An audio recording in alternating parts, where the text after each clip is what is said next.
ભરૂચમાં સામૂહિક આપઘાતની ઘટના બની। રેલવે ઇજનેર પત્ની અને પુત્રના મૃતદેહ મળી આવ્યા। પોલીસે તપાસ શરૂ કરી। રેલવે કોલોનીમાં સામૂહિક આપઘાતની ઘટના સામે આવી છે। ઘટના પાછળનું મૂળ કારણ હજુ અકબંધ છે। ઘટનામાં ઘરમાંથી પત્નીની લટકતી અને બાળકની પલંગ પરથી લાશ મળી આવી છે। પુત્રને ગળે ટૂંપો દઈ હત્યા કર્યા બાદ અંકલેશ્વર નજીક ટ્રેન નીચે પડતું મૂકી જીવન ટૂંકાવ્યું હોવાની આશંકા વ્યક્ત કરવામાં આવી રહી છે।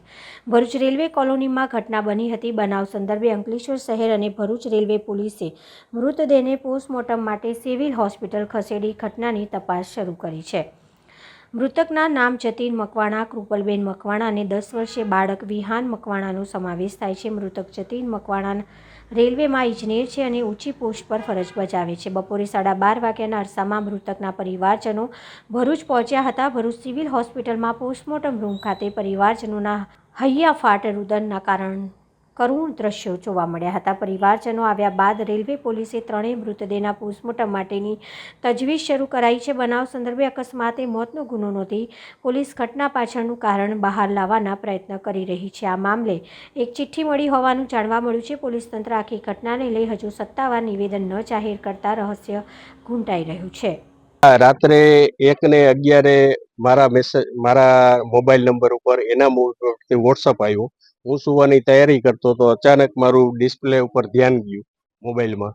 એટલે મેં જોયું તો આ કે જતીનનો વોટ્સઅપ છે। એટલે મેં સીધો મેસેજ જોયો તો એમાં 4-5 મેસેજ એને કરેલા હતા, સુસાઇડના જ કરેલા હતા। પોતે પણ સુસાઇડ કરે, એની પત્નીએ સુસાઇડ કરી લીધું છે, વિહાનનું એ પૂરું થઈ ગયું છે, આવો મેસેજ કરી અને એને એક અભિનંદન સરનો મોબાઈલ આપે છે। એની સાથે વાત કરીએ છીએ તો એ લોકો રાજસ્થાન હતા।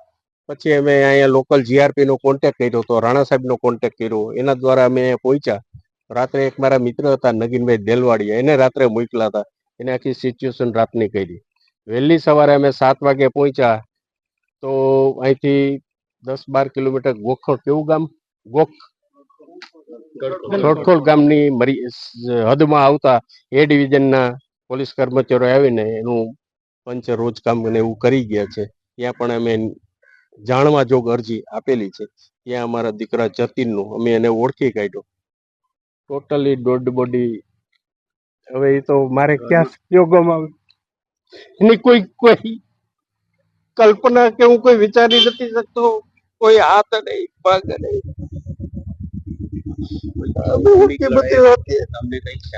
ખ્યાલમાં છેલ્લા 3 મહિનાથી જતીનની અહીંયા બદલી થઈ બારેજડથી।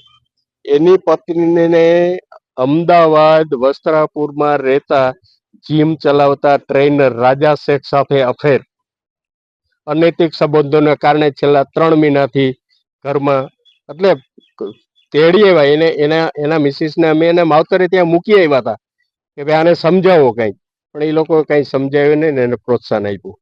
પછી 11 વર્ષનું બાળકનું અહીંયા અમે એડમિશન લઈ લીધું હતું।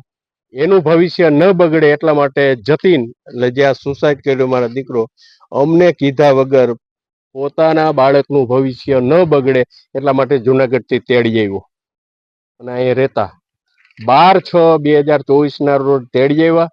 અત્યાર સુધી અમને કોઈ પણ પ્રકારની ફરિયાદ નથી કરી કે પપ્પા અમને આ વાંધો છે, શાંતિથી રહેતા હતા। પણ આ બાઈની એક અનૈતિક સંબંધોને કારણે જ માત્ર ને માત્ર મારા દીકરા અને દીકરાએ જાન ગુમાવવો પડ્યો છે।